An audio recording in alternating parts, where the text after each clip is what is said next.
Have you ever heard something in the dark that terrified you, but nothing showed up to munch on you? I would wager it was because of us. My name is Major Roger Halsinge. I am attached to Hell Dogs, which is the 6th platoon of Incursion Company. Our job is top secret. We intercept beings from other dimensions before they get a foothold in our world. Centuries ago, the Knights Templar acted as guardians. Their greed for objects left behind by dimensional beings led to their downfall.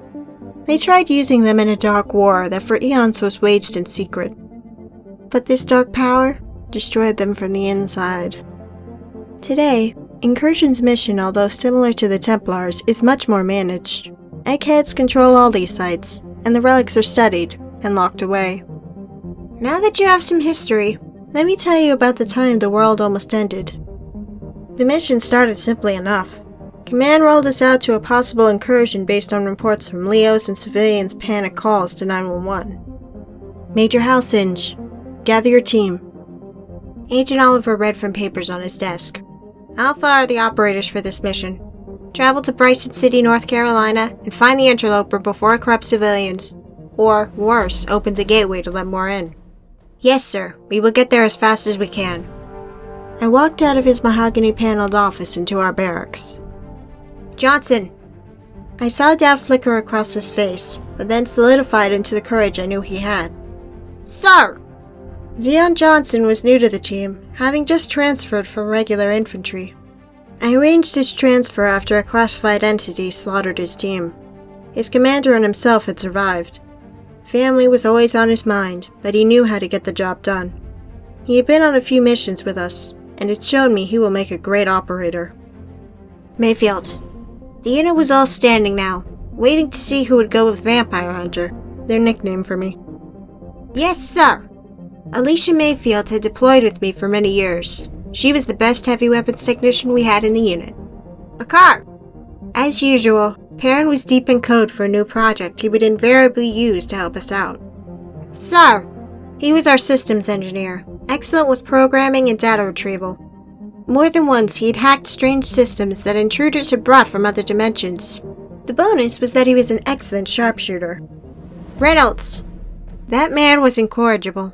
One of these days Mayfield was going to leave him knocked out cold on the floor, and I would laugh my ass off. Yes, sir. Even though he chased every skirt that showed even a faint interest, Reynolds was rock solid on the field. His rifle had more kill marks than wood. He was also one of the few blacksmiths in the company. He was always bringing a sword or blade he had created for us to try out. Warner. He was in the shadows, blindfolded, putting some weapon together. Yes, sir. Warner was our sniper. His eyes had saved us more than once on missions that went off the rails. I requisitioned 2 paranormal scout SUVs. Each was a specially modified and magically warded command post that looked like a civilian vehicle. We loaded up our gear and headed out. Along the way, we picked up another member of the team. John Smith was a scientist on loan from our research center. He was a researcher specializing in magic-based viruses, but had multiple PhDs in many areas that were helpful on missions. John was also a friend, and I worked with him on missions in the past.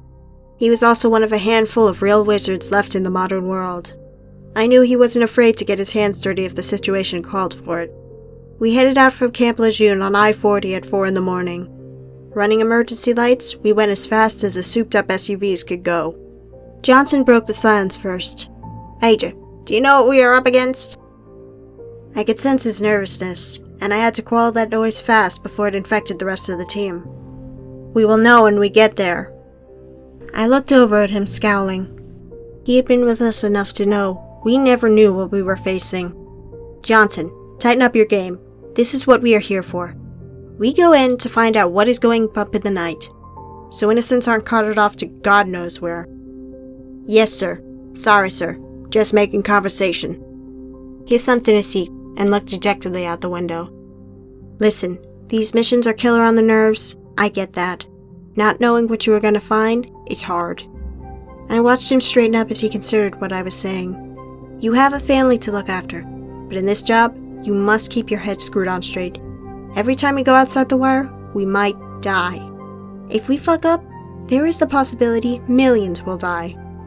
If we die, no one else will be able to prevent whatever hell we fail to stop before it is set loose on the Earth. I've been backing up the Major for years, and he always gets us home. There is no way he is going to let some nasty-ass dimensional reject take us down. I watched John, grinning as he pumped my ego, and I know a punchline is coming. After all, if we need to sacrifice someone, it will always be Reynolds. I tried not to chuckle, but it was hard. I heard a mic click. Kiss my ass, Smith. Both SUVs burst out in stress-relieving laughter. I grinned in the mirror so that John could see my gratitude. After that round of laughter, we all got into the mindset needed for the mission. Just outside of Waynesville, we ran into an issue that had never happened in all the time I have been running these missions. Over the radio, I heard Warner. Damn! The second SUV swerved like a drunk on Saturday night and slowed down. I hit the brakes so I could stop if needed. Warner, what the hell is going on? I heard him swear again and pull the SUV over. I waited for a clear spot in traffic and swung around, pulling behind them after doing 2 U-turns. We piled out, wondering what the issue was. Then I saw the problem. The rear right tire was flat. I watched Warner curse the flat tire as he walked up to it. What happened, Joe? He kicked the tire and scratched his head at the same time. I have no clue. It just went flat all of a sudden. He kicked it again. There wasn't anything in the road, so I know it wasn't a nail.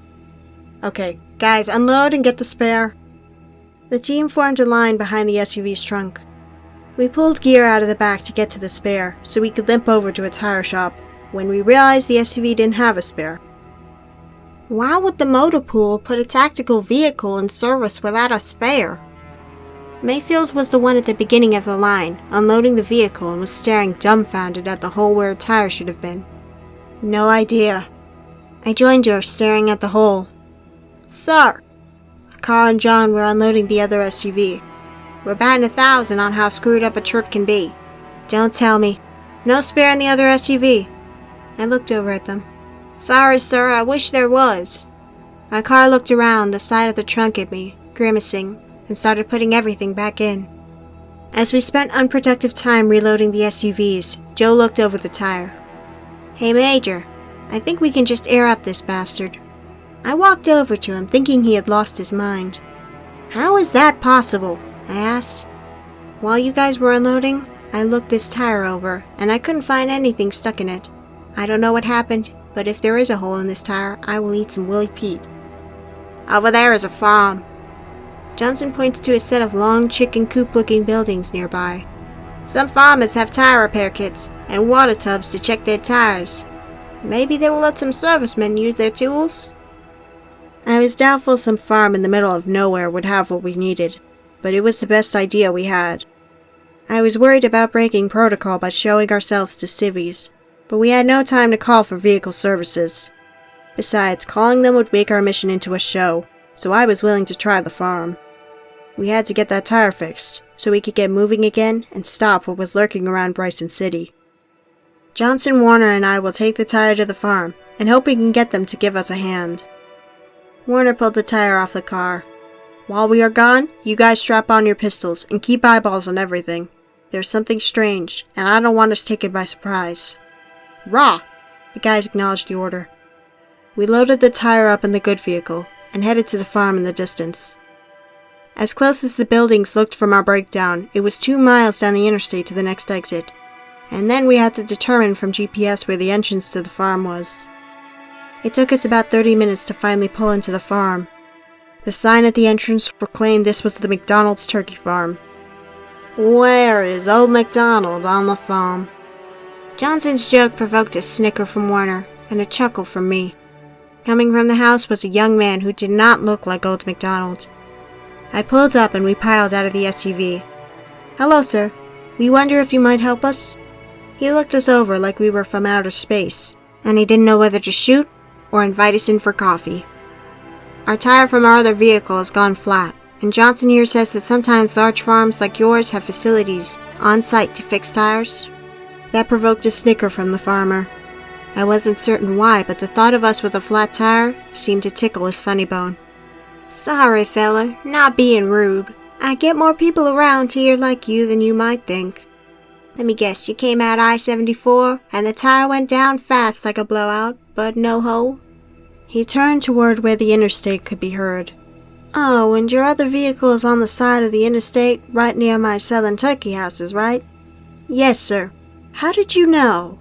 I was getting nervous. This man knew things he shouldn't. It was like he had been watching us. Because it happens once a week around here. McDonald tilted his hat back and looked around. Some strangeness is going on around these parts, and it gets stranger the closer to Bryson City you get. Was this a symptom of the incursion? Could we have a first clue as to what was waiting for us? What kind of strangeness, sir? I could tell Warner was thinking the same as me when he asked the question. I was going to ask myself. Well, what happened to you, for one thing? For weeks people have been driving by and suddenly the air in the tire is gone, like some force sucked it out. He motioned us toward a barn. I've heard reports of noises near the Norton Trail, and hikers getting scared by strange goings-on. They've closed the road to nowhere, and it's tunnel until they can find some hikers who recently went missing up there. In the barn was a nice garage setup, with parts of farm equipment scattered about. In one corner, there was housed an industrial compressor and tire station to fix the hole if there was one. I was beginning to believe there wasn't. The road to nowhere? I had not been in this area in a while, and did not remember that road name. Yeah, it's a new road they started building after they moved every family in the area away from a new lake built as a reservoir in the 30s. It was supposed to let families come back to access old family cemeteries that didn't get flooded by the new lake. He paused for a second as he reached for an air hose stuck in a handmade holder. I believe I even have some dead relatives up there. Anyhow, the government tried to finish the road for years. Try as they might, even with the latest technologies, the government kept running into issues that stopped the progress of the road. Finally, just a few years back, think it was 2010, the government gave up after working since the 30s to finish the thing, and paid Swanson County like $50 million just to forget the whole thing. Wow, what an interesting story. Johnson seemed impressed by the story, and we all knew why the road was never finished. There have been some strange goings-on up there for years, and now with the hikers missing, many people think that something there is awake and hungry. He grabbed the tire from Johnson and one-handed flipped it up onto the tire changer and started filling it with air. After a few minutes, the tire was full of air again. McDonald checked it for leaks before handing it back to us. Warner and I both started to scratch our heads, dumbfounded over how air could just leave a tire with no hole. I know that look. I've had it every time someone stops here with this problem. He took off his ball cap and rubbed his hair back. Before my dad died, I was studying to be a scientist. So when this started happening, I went down there a couple of times and ran some tests.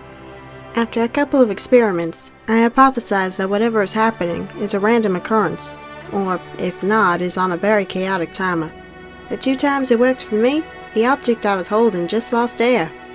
I raised an eyebrow and stared at him like he had lost it, but I quickly changed my expression, because here in our hands was the same unbelievable thing.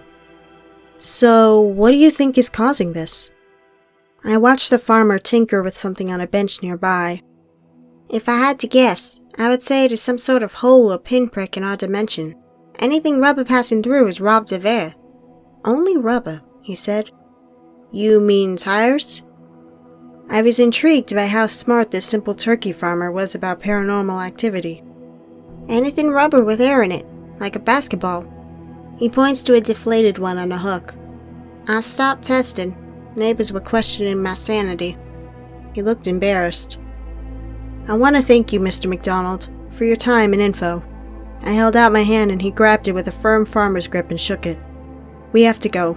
We are already behind schedule. You're going to Bryson City, aren't you? He stared me in the eyes. Be careful, gentlemen. Something's out there, and it's not nice. He shook my hand again. Thank you for your service. I almost did a stint in the armed forces, but my dad died in the farm. Well, it needed me. You feed America, so thank you for your service as well.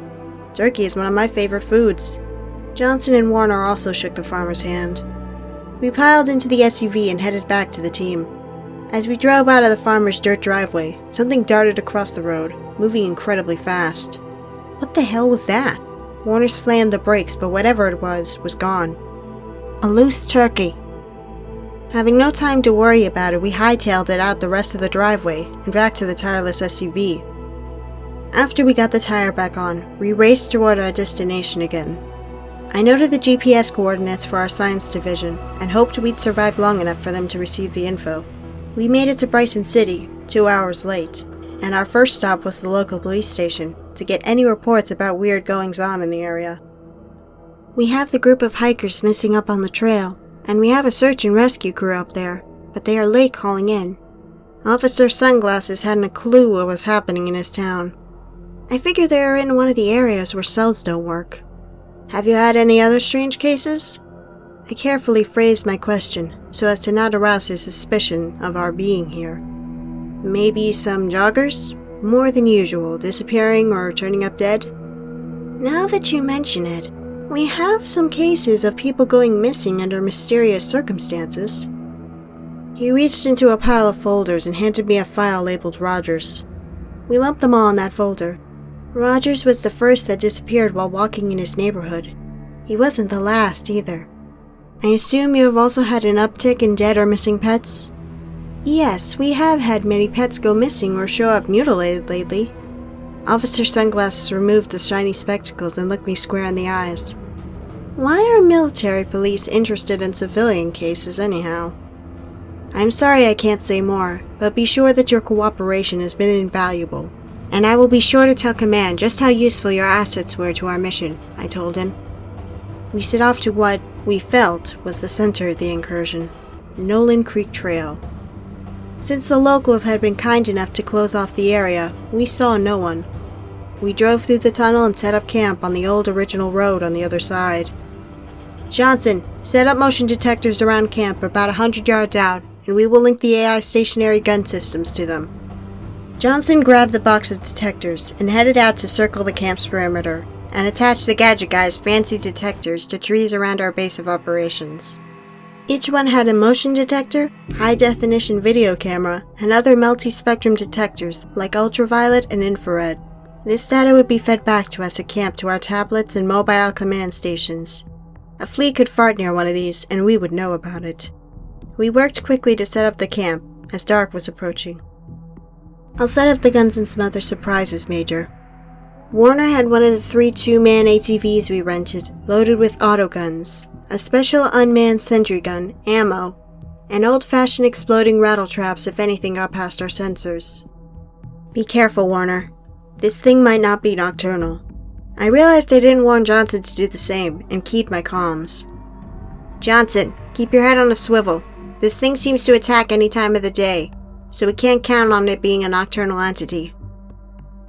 After a few moments, Johnson radioed back. Yes, sir. I have ball bearings for neck muscles, sir. I grinned, knowing he was back in mission mode. John set up numerous sensors to locate the rift we suspected was nearby. That is one hell of a spike in electromagnetic waves. That is a hell of a big rift. Well, my senses are off. I walked over and looked at his readings. What can you tell from this? I can tell the rift is big enough to push a skyscraper through, he exclaimed. Damn. Can we close it when we find it? Going through our inventory mentally, I was not confident we had enough tech and explosives to close this monster hole in space and time. Maybe. We brought a dimensional disruption device. We calibrated it to a normal size rift, not this behemoth. But we might be able to recalibrate it. John tweaked some more settings. Won't know for sure until we see it ourselves. Sir, do you really think we need this setup? Do you think it can fly? Reynolds had pulled out some bags and assembled the stealth field canopy to conceal against any airborne eyes. We live in a world of drones, and I'm betting the news agencies are flying them right now to scoop everyone on finding the hikers. Reynolds nodded and sighed. 24-hour news feeds and cheap technology were making it an arms race to stay secret in the field. Major, you want the gear unpacked?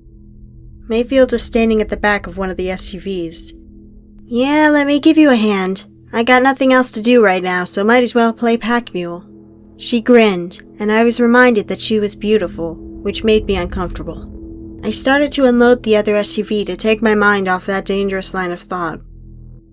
We had included a dual-ammo compact railgun that the R&D department wanted to have tested in the field on this mission. Dave and the guys are really working their asses off on that salvaged alien shuttle from Roswell, huh? John was disassembling the railgun beside him. John, hot zone. I shook my head as he sheepishly put the few parts he had removed back on the rifle. Sorry, Roger. I wasn't thinking. These are just so cool. He placed the reassembled railgun back in the rack. Major. Johnson whispered my rank as static filled the earbud. Go for Johnson. The hair on the back of my neck started to rise, as I knew he would not whisper unless something were wrong. Sir, I have movement out of the forest. It could be an animal. Definitely is not human. At least not a normal human. More static comes over the earbud. This is the last motion sensors, sir. Can we fire them up? I see a car and John had already booted up the computers that ran the software for the AI and motion sensor controls. I grabbed one of the tablets and connected it to the system. Immediately I had flashing icons on 3 Western sensors. Johnson, fall back to base now. I have multiple sensors tripped in your area. Using the cameras on the triggered sensors, I found Johnson on the most southern of the west-facing sensors. Roger that, Major. I'm disengaging from the area. He headed toward the camera and then behind it. I continued watching to see if something would come out of the dense forest. Just as I was going to put down the tablet, something blurred past the camera. Johnson, move your ass. Something is coming up behind you, fast. Static crackled loudly. Warner, come in. Warner here. Just finishing the west defense point. Yes, just as I had hoped. Johnson is heading back from somewhere near you, I said. Something's after him. Get over there with the ATV and haul ass back here. More static came over the comms. Okay, Major. I am vectoring to meet with him. I see him in the trees, but nothing else is around yet. I prayed he and Johnson wouldn't meet that thing unarmed. It's fast, so it will not be long. Can we fire up the guns? I hoped he had finished setting up the weapons. Yes, sir. I was about to call to tell you to fire up the control system when you called, Warner said. I heard the ATV fire up, so I stopped asking questions. Running over to the autogun system, I hit start. As soon as the screen came up on the monitor, I had alerts to activate AI targeting on the guns near the guys. The AI can detect biosignals and tell the difference between humans, animals, and monsters. Despite being an ingenious contraption, it would be useless in war. The AI is trained not to fire on humans unless we override it. As the AI spun up, a sentry fired at something, and looking at the map on the monitor, I saw it was the one closest to the guys. Something howled in the distance, and then there was silence. I heard Johnson and Warner hauling ass through the trees toward us. I started to turn away from the AI system when all the guns suddenly lit up, along with the Guardian sensors.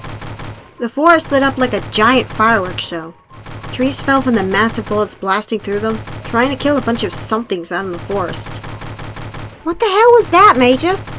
Mayfield and John were standing beside me, geared up with the new guns. John turned from watching the forest and handed me one along with spare ammo. No idea, but I think we may be in for a rough time tonight. Warner and Johnson slid into camp, running the ATV all out. They jumped off and headed straight to the gun rack and loaded up. Warner, how much ammo do we have on those guns? About 1,000 rounds per gun. Not even enough if they keep that up. Warner started assembling his sniper rifle and backup pistols. A car was furiously typing away at the AI sensor software and the autogun software at the same time. What are you doing, Perrin? I asked. I'm modifying the code on the detectors. I hope to get an idea of what these things are, or at least how they look. I've added slow-mo mode and sensor mapping to build a portrait. On screen, a nightmare was slowly appearing. Holy hell, that is a beast, John said. Fangs hung down from an extended, vaguely bat-looking face and a muscular body resembling a human shape, with long multi-jointed arms ending in fingers capped by sharp-looking claws. Flaps that looked like a bat's wing hung loosely at its sides. Just looking at the render, sent shivers down my spine. This thing looked incredibly hard to kill, and based on the number of alerts and guns firing, there was more than one. Okay, shit just got real, people. Everyone make sure you are loaded up. We're in buddy mode. No one goes beyond the base camp without at least one other person with you. Akar and Reynolds both headed to the ammo crates and the gun racks. Rest of daylight was spent securing the camp. Random gunfire kept us nervous. As the dark approached, John and Akar called me to the AI monitors. Major, we have an idea of where the opening is, Akar said. It is all around us. We are in the event horizon of a giant portal. This area of the forest is flickering between worlds. Akar stopped to breathe. Based on these dimensional ratings, the power source is near and is being powered by the people who disappeared. Their life force is feeding the opening. They are still alive? I was astounded that the creatures had not killed their prey. They must be smarter than we thought. I have heat readings from drones we released just outside what I think is the south edge of the portal. It is in our best interest to remove them from whatever is using them to power this thing. This big of a portal could let anything come through. We could see an actual kaiju incursion. There is a roar in the distance, louder than the roar of 1,000 angry bears, as if a car had summoned it. Thanks, Perrin. Now we're in it. Reynolds shook his head. I understood. Portals can sometimes manifest things that you say or crosses your mind. So let me get all this straight. We are sitting inside a dimensional portal zone big enough for a giant lizard from a Japanese monster movie to walk through, being powered by human bodies. Those angry bears sounded closer this time. And we're surrounded by creatures that looked like each one could take us all out if they wanted. Have I missed something? That's about it, Major. Akar turned the monitor so we could all see the computer map of the portal. Looking at that picture made me want to run away, but no one else did what we were here for. We are well and truly in the thick of the crapper. How long has the portal been open this large? This was beyond bad. There was no time to call in reinforcements. We would need to close this portal. I can't tell you exactly, but I can guess that at least since the hikers disappeared, Akar said. Somewhere in the forest, an autogun coughed some more deadly lead at our visitors. So, about 4 days. Another howl from the monsters echoes through the forest, and the gun silences. So why hasn't something huge come through already? Maybe it has and couldn't handle our dimension. Again, the roar sounded in the distance, but it was not as distant this time. Or maybe it's coming toward us from the connected dimension right now. Roger. This is some heavy magic keeping this portal open. John laid metal plates around camp while we discussed the portal. Each had magic symbols etched in them. They were more permanent than drawing in the dirt. I've warded the camp from any magic user that might try to come for us. But I am worried that something that can use magic from another dimension might be far beyond my skills. I've seen you face down demon rabbits before, John. I have faith in you. Besides, do you really want me to tell Anya why you didn't return? Anya and John had married after bonding during a very terrifying incident in the lab John works when not helping us. She'd probably pull me from hell and kick my ass for dying. John smiled and kept laying metal plates around the camp. Major Reynolds and I have the ATVs ready. We can get the civvies out when you give the word. Another round of fire and a howl in the forest. Okay, I want John for magic backup. Reynolds and Mayfield, bring all the big guns you can carry. With big grins, both of my heavy weapons specialists started loading up all sorts of nasty artillery. Akar and Johnson will stay here and give us sensor guidance and keep the camp clear until we get back. Warner, I want you on overwatch on our path there and back with your sniper rifle and the drones. Okay, team, let's move out. I jumped on one of the loaded ATVs. Mayfield got on behind me, and I felt the warmth of her body as she held on. Smiling, I gunned the ATV out into the forest, heading toward, we hoped, the poor innocents who are being used to fuel this festering, expanding nightmare. I just hope they are still people and more than just name. As we passed the range of the sentry turrets, the forest changed. It wasn't a difference that you could see. No, The difference was a feeling of oppressiveness, an evil that set your teeth on edge and your neck hair to stand at attention. This part of the forest would have been completely silent, if not for the occasional blast from the autoguns and the buzzing of the drones above us that guided us to the heat we detected earlier. Today was the 4th of July. It had been a hot summer day, but here in the depth of the forest there was a chill in the air. A blast of static pierced my ear. "Major, you have movement on both sides of your path. It looks like the Bat Boys are following you. They may attack, but for now, they are maintaining enough distance to stay hidden in the trees. Keep your eyes on them, and let us know if they change their tactics." I looked at both sides like I wanted to confirm his drone's information. "I got your backs, Major." In the distance, a ruddy glow was starting to grow as we approached the location tagged on the GPS. We stowed the ATVs near our destination, so we could pick them up after we rescued the civvies. We crept up to the glow, a large fire in the middle of a small clearing in the middle of the forest. Around the fire were 5 obsidian pylons. Tied to each of these strange pulsing spires were the people we'd come to save. Look at the lines between the fire and the pylons. That is a summoning sigil. John pulled out a small book I had never seen him use before. Quickly thumbing through the pages, his face suddenly went white, and he turned the page toward me. A sigil of half moons connected by a small circle and a 5-pointed line, and written underneath, the words Dargon, Lord of the Abyss, flickered in the firelight. That's the roar we're hearing. Dargon is the biggest bad we know. It's a reptile-like creature, taller than the tallest tree in this forest. If it crosses the portal, our world will die. He was shaking. How do we stop this? Watching the clearing, I saw movement at the other edge of the firelight. We have to get the people off those pylons now, and let the portal snap back to its original shape. The fire's glow revealed more movement as John put the book back and pulled his rifle up. A voice that sent spikes through my head echoed across the clearing. "Stop hiding, humans. Let me see our next meal."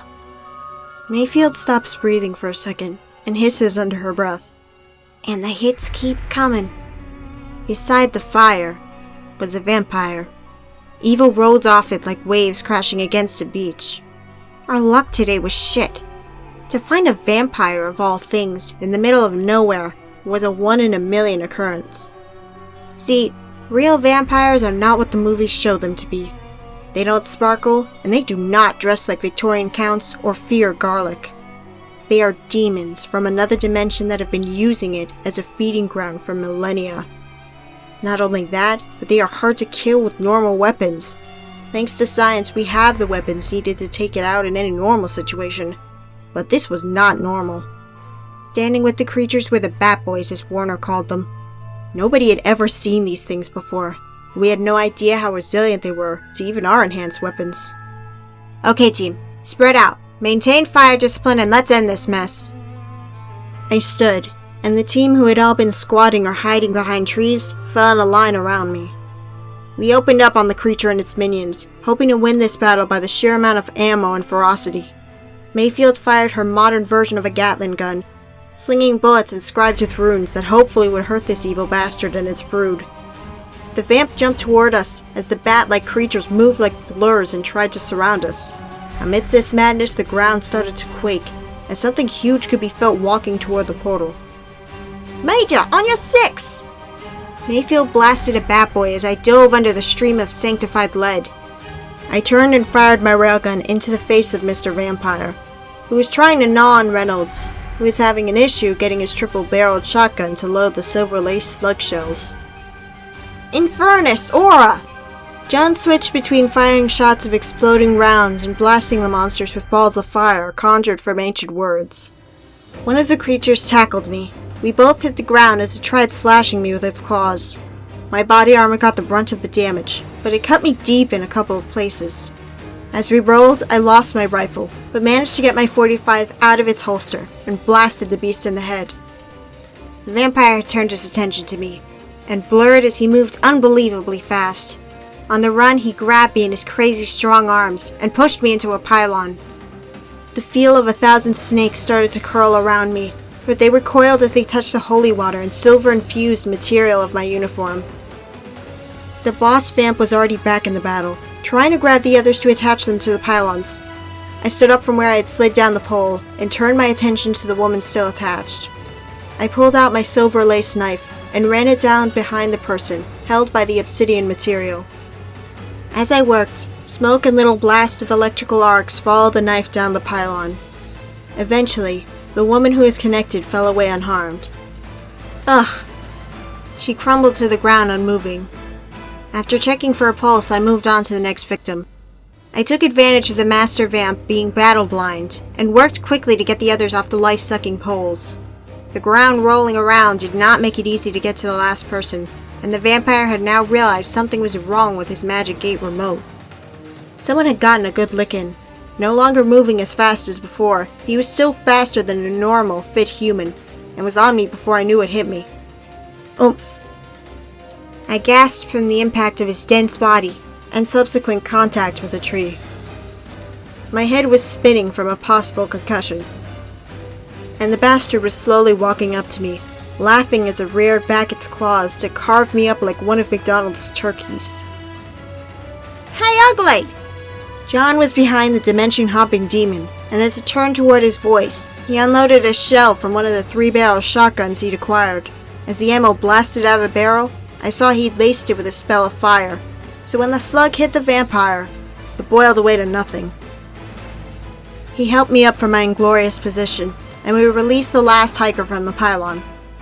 I saw Mayfield applying a bandage to a nasty wound on Reynolds' arm. She wasn't untouched, as there was a wound on her neck.